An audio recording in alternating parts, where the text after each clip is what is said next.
কালো হাত ভেঙে দাও, গুড়িয়ে দাও।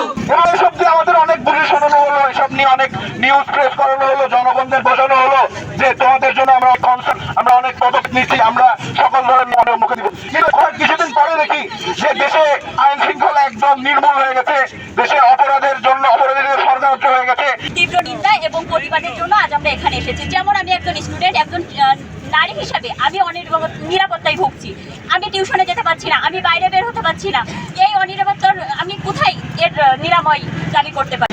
এখানে 3 মাসের একজন প্রেগনেন্ট মহিলাকে কয়েকদিন আগে ধর্ষণ করছে। শুধুমাত্র ধর্ষণ নয়, দেশব্যাপী ছিনতাই, চাঁদাবাজে পুরো দেশটা একটা বলতে গেলে রণক্ষেত্রে পরিণত হয়েছে। পথে ঘাটে আমরা শুনতেছি ধর্ষণ হচ্ছে, কিন্তু ধর্ষণের কোনো বিচার হচ্ছে না।